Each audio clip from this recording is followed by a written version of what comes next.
Hey everyone, today I wanted to do another knife video for you guys, and this is the one that I've been carrying for pretty much this entire year so far. I got this thing towards the end of last year, and what this is actually a special run knife from the Iraq Veteran 8888 man can. This, I believe, was from their November can, if I remember correctly. I don't actually subscribe to the man cans, however, I do support them on Patreon, and I saw a post on Patreon saying that they were putting everything on their website at 70% off. So this knife, which was normally $100 by itself, I was able to get for $30, and I can tell you this is the best $30 knife I've ever had, and it's definitely, in my opinion, worth the original $100 price tag as well. So this was made by Bastion, and unfortunately, because this was a special run for the man can, if you want a knife like this one, you're going to have to find it on the secondary market. There's just no way to buy them new. They did a special run and that was it. However, because of that, I figure the approach I'm going to have in this video is just towards the craftsmanship and quality of this knife so that you guys can get an idea if you wanted to buy another Bastion knife, a little bit of what you can expect. Now, I have no experience with other Bastion products. This is the only one I've ever used, so take what I'm going to say with a grain of salt.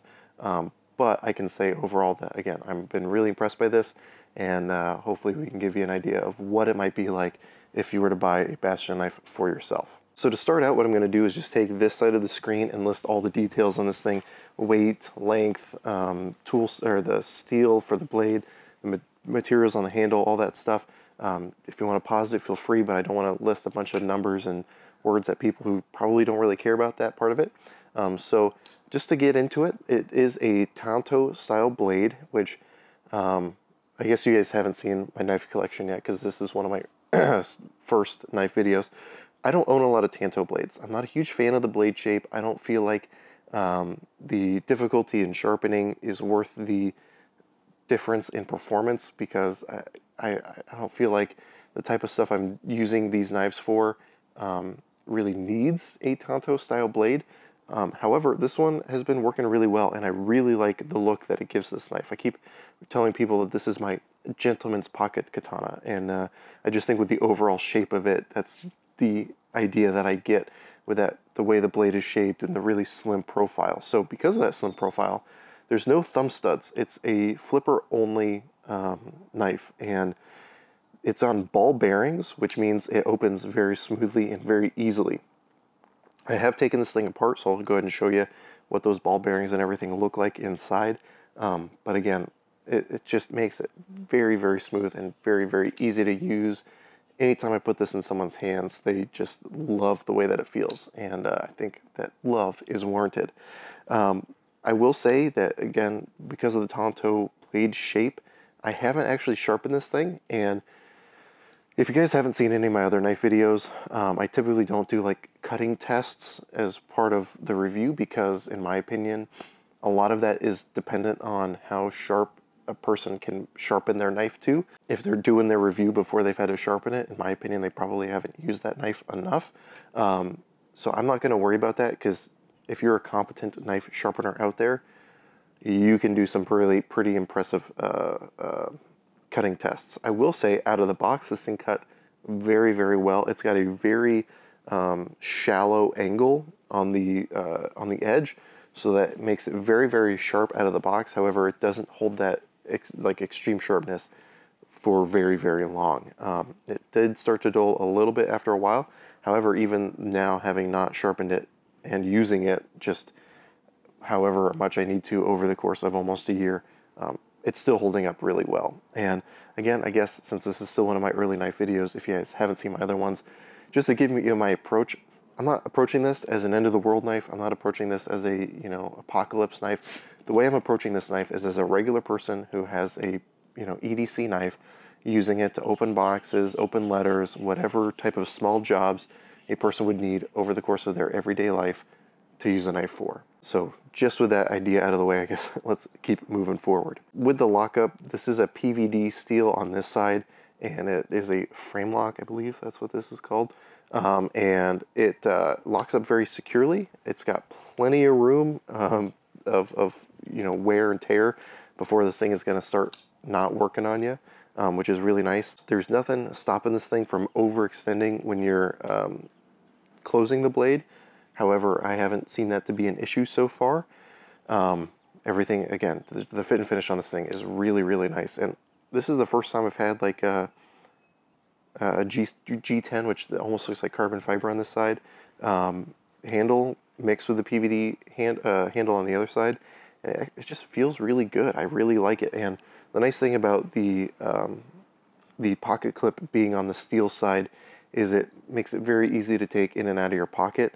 Now, it's not going to just lock in place like, you know, some of the cold steel knives I have, but I don't want it to. I need it to come out of my pocket when I want it to, and I want it to go into my pocket easily, and I don't want it tearing up my pants. Pants aren't cheap, and I don't want having to use my knife to reduce the life of whatever pants I'm wearing.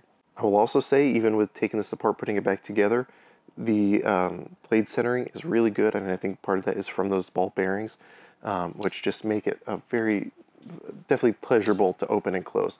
No matter who I hand this knife to, they're able to very easily open and close it, and you know, everyone I've handed this to has really liked it. There is a slot for a lanyard if you are someone who likes to put a lanyard on their knives. I typically don't, just because I don't feel like I need to to be able to use them, but I get it if you like it. That does look cool, so if that's what matters, hey, more power to you. I just use the pocket clip. Now, this one specifically has only one option for configuration of this pocket clip. It can only go tip up on the steel side of the handle. That's not an issue for me. I carry knives that are tip up, tip down. I go back and forth. It doesn't really matter to me. I'm able to adapt and overcome. So that is fine. Now, the only problem I've had with this knife, other than the difficulty of sharpening the Tanto blade, which is going to apply to any blade that has that blade style, is the fasteners that actually hold the pocket clip on have either stripped the fastener or actually stripped the threads from the handle itself. I have taken it apart, but I didn't analyze which part of it was loose because I cannot tighten the bottom fastener on this. I started to notice this was getting a little loose, so I took the whole thing apart, cleaned everything, lubed everything up, but I could not retighten this bottom fastener, and because of that, it is kind of permanently wiggling around. Now, I know that sounds like a really bad thing. However, I've enjoyed this knife so much, what I plan on doing, and this might make some of you cringe really bad, I'm probably going to super glue or like Gorilla Glue or Red Loctite or something this bottom fastener in place just to keep everything nice and tight, because I don't really need to worry about taking this pocket clip on and off. Even if I have to take this thing apart to clean it, I don't need to take the pocket clip off to do that, and I'm not going to have to worry about needing to put it in a different position simply because there's only one position that this thing will go in. So again, it's not a huge deal to me, and I like this knife so much otherwise that I have no issue wanting to, again, super glue this thing in place, or maybe I'll try Red Loctite first. If that doesn't work, then I'll probably super glue it in place and just call it a day at that. Just, again, I really, really like this thing. Now, it is on the heavy side, which some people might think of as a downside, and that's what kind of happens when you have a steel handle on one side and then metal liner on the other side.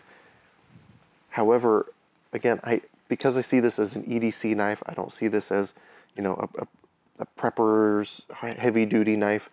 The weight to me isn't a big deal because, again, being a gentleman's pocket katana, you're probably not going to have a ton of stuff in your pockets, or even if you're like me where I do have a ton of stuff in my pockets, I have, you know, phone, keys with a flashlight separate from that, 2 tourniquets, pressure bandage, H-gauze, or Z-folded gauze, a multi-tool, a lighter, another little wallet, and a regular wallet. That's plenty of stuff, not to mention, you know, the other stuff that I have on my belt. I don't find this to be an excessive addition of weight to that. So, again, take that into consideration. So all in all, again, I really like this knife, even though, again, it has a blade style that I've traditionally not been a fan of. It still really works for me, and the overall build quality, with the exception of that bottom fastener, which this is a sample of one, I could be the only person that's experienced this issue. I'm really happy with it. Now, again, I have not tried any other Bastion knives. However, given my experience with this one, I feel like I could feel pretty confident in buying another knife from Bastion. Now, they do also make a bunch of other stuff. Like, I know it's been a very, very long time since I've looked on their website, but I believe they make like those Glock end plates and stuff that I don't really care about. That's not for me. But they do seem to make some pretty neat looking knives, and so if that's something you're into, might be something worth checking out. Now, I know between this knife and the last knife that I did a review on, I'm covering some pretty pricey things, and I apologize about that. So what I'm going to do next is do a review of what has been probably the longest used EDC knife that I've had. That is a much more affordable option for people on a budget. But again, if you have a little bit more money to spend, definitely check these things out. If you can find one of these on the used market, I definitely highly recommend these ones. But again, if you want to get another knife from Bastion, I feel like that's something you could probably do with a lot of confidence. So if you like seeing knife reviews, definitely let me know. I know my last video did pretty slow, but it's picked up views more recently. So if you want to see more knife reviews, definitely let me know. Because it's a pretty simple video. I can kind of come out, sit in a backyard somewhere, and talk about knives and have a good time. So if you have any questions, comments, or concerns, go ahead and throw those in the comment section down below. If you want to follow me on Patreon or IROC-Veteran88 on Patreon, definitely do that. It is a huge help. It makes a big difference. And I post all my content there early, post some exclusive content, as well as doing giveaways, live streams, etc. So if you feel so inclined, check that out. But anyway, with all that said, as always, I hope you got something out of this video, and I really appreciate you watching.